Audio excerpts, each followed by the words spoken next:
Hello everyone, welcome to my channel. Friends, today I have brought for you another piece of cloze test. Cloze test में जो passage दिया जाता है उसमें 5 blank spaces होंगे। यहाँ भी 5 ब्लैंक स्पेसेस हैं और हर ब्लैंक स्पेस को फिल इन करने के लिए 4 ऑप्शंस दिए गए हैं। पैसेज को बड़े ध्यान से पढ़ेंगे, खास करके ब्लैंक स्पेस के लेफ्ट एंड राइट के वर्ड्स को ध्यान से पढ़ेंगे, ऑप्शंस को एग्जामिन करेंगे और राइट आंसर को क्लिक कर देंगे। टॉपिक शुरू करने के पहले आइए इस वीडियो को लाइक कर लें और यदि आपने अभी तक मेरे चैनल को सब्सक्राइब नहीं किया है तो इसे सब्सक्राइब कर लें और साथ साथ बेल आइकन को भी प्रेस कर लें ताकि आपको लेटेस्ट नोटिफिकेशंस मिलते रहें। Friends, please watch the video till the end. Let us start the topic. In this first part of the passage we have plastic and other pieces of debris have blank space found। आपका subject plastic and other pieces of debris ये passive है, ये active नहीं है, तो क्रिया passive होनी चाहिए। आपकी क्रिया है प्लस मेन वर्ब 3 फाउंड। इसे पैसिव करने के लिए बिन की जरूरत होती है। आइए ऑप्शंस को देखें तो ब्लैंक स्पेस नंबर 1 में 4 ऑप्शंस हैं। नंबर ए रिसेंटली, पैसिव करने के लिए हमें बिन चाहिए। Number B been, this is the right option friends, so mark it as your answer. Number C being a continuous tense के पैसिव में जरूरत होती है इसकी, नेवर की यहाँ कोई जरूरत नहीं है। सो राइट ऑप्शन आपका बिन हुआ। Debris have been found in the deepest parts of the ocean according to a new study. A single-use plastic bag was among the 3,500 fragments blank space at the depth of 11,000 meters। यानी 11,000 metres पर इनको ढूंढा गया, खोजा गया। अब आइए options को एग्जामिन करते हैं। तो ऑप्शन है सेलिंग। सेलिंग तो जहाज के लिए होता है, चलना। पीसेस के लिए, थिंग्स के लिए फ्लोटिंग हो सकता है, लेकिन यदि फ्लोटिंग होता तो फिर उसे ढूंढने की आवश्यकता नहीं होती। एक्सट्रैक्टेड निकालना है, लेकिन सबसे पहले 11,000 डेप्थ पर है, अर्थात इसे खोजा गया होगा। खोजने की क्रिया आपके पास नंबर सी में है, discovered. So right option is discovered. Hence आपका दोनों ब्लैंक स्पेसेस फिल हुआ। फर्स्ट में आपका ऑप्शन बिन आया, सेकंड में आपका ऑप्शन सी डिस्कवर्ड आया। Plastic and other pieces of debris have been found in the depths in the deepest parts of the ocean according to a new study. A single-use plastic bag was among the 3,500 fragments discovered at a depth of 11,000 meters. More than 1/3 of what was found was macroplastic, visible pieces, macroplastic इसे कहते हैं, visible pieces of plastic larger than 5 mm. Now let us come to the second part of the passage containing 3 blank spaces.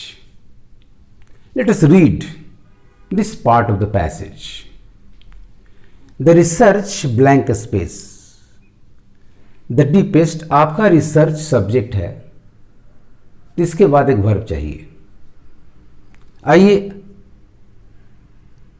Answer number 3 के चारों options को examine करें। Number A indicate, दिखलाना। Number B फोरसीज, पूर्वानुमान करना, पहले से अनुमान कर लेना। नंबर सी कल्मिनेट्स, कंक्लूड करना, समापन करना। नंबर डी डिमॉन्स्ट्रेट्स, शो करना, दर्शाना। आप अपने सब्जेक्ट को ध्यान से देखें। Research third person singular noun. Third person singular noun के लिए प्रेजेंट इंडेफिनिट में मेन वर्ब नंबर 5 की आवश्यकता होती है, यानी SES वाली क्रिया। इस आधार पर ऑप्शन नंबर ए आपका बाहर निकल गया। अब आइए option number B, option number C, option number D, ये मेन वर्ब नंबर 5 है। चूंकि डिस्कवर हुआ तो वो चीज दिखलाएगा, ना कि फोर्सी पूर्वानुमान करेगा, तो नंबर बी भी आपका रूल्ड आउट हो गया। नंबर सी, अभी दिखाने का काम है, दर्शाने का काम है, कंक्लूजन की बात नहीं हो रही है। तो नंबर सी भी आपका रूल्ड आउट हो गया।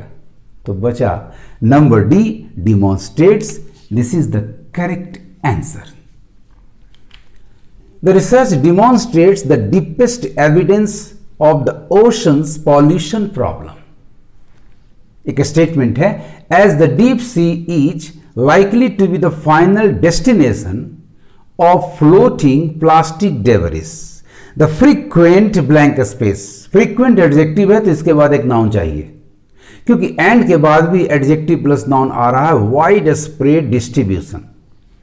तो आइए ऑप्शंस को एग्जामिन करें।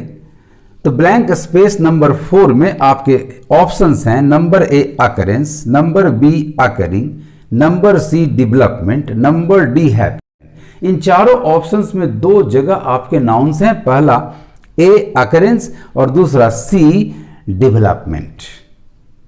अकरेंस का मतलब घटित होना, किसी चीज का हैपनिंग होना।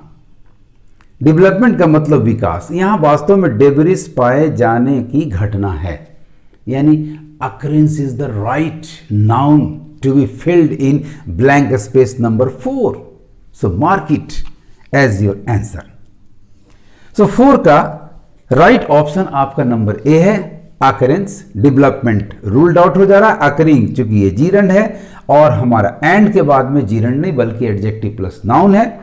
सो यहां हमें जीरंड नहीं चाहिए, नाउन चाहिए। हैपन आपका मेन वर्ब 1 है, मेन वर्ब 1 हमें चाहिए नहीं चूंकि एंड के बाद एक नाउन है।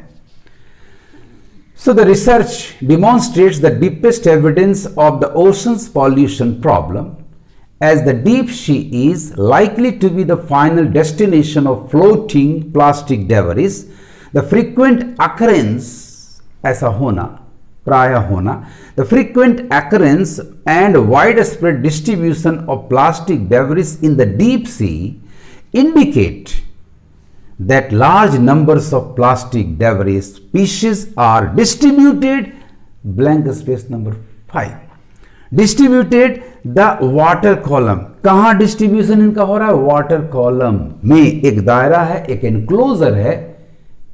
तो ऑप्शन या तो इनके साथ होना चाहिए या कोई ऐसा प्रीपोजिशन होना चाहिए जिसके अंदर इन का अर्थ शामिल है।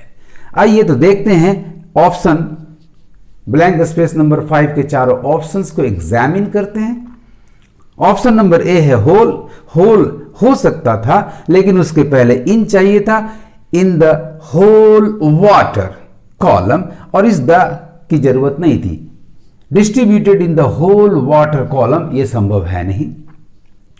Through out, yes the right preposition, throughout the water column बिल्कुल सही आंसर है ये। ऑप्शन नंबर सी एवरीवेयर के साथ फिर यहां इन होना चाहिए था, distributed everywhere in the water column, ruled out. And during useless है यहां क्योंकि ड्यूरिंग एक पीरियड ऑफ टाइम दिखाता है।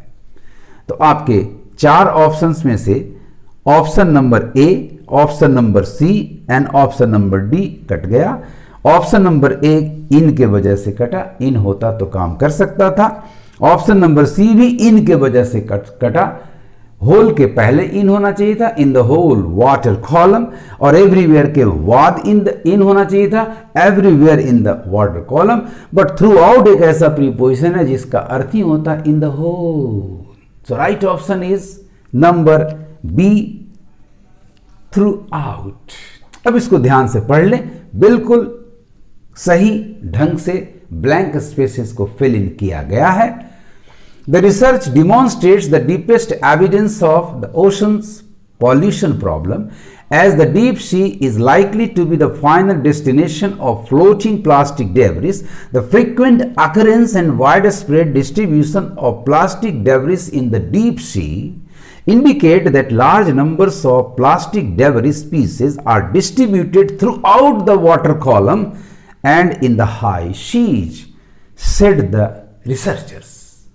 तो इस तरह से फ्रेंड्स आप हमेशा ध्यान रखेंगे ब्लैंक स्पेस के आगे और ब्लैंक स्पेस के पीछे ध्यान रखेंगे सब्जेक्ट वर्ब एग्रीमेंट का ध्यान रखेंगे, नाउन चाहिए या जीरण चाहिए, वर्ब चाहिए या एडजेक्टिव चाहिए। इन सारी बातों को ध्यान में रखते हुए आप ऑप्शंस को एग्जामिन करेंगे और राइट ऑप्शन को क्लिक करेंगे।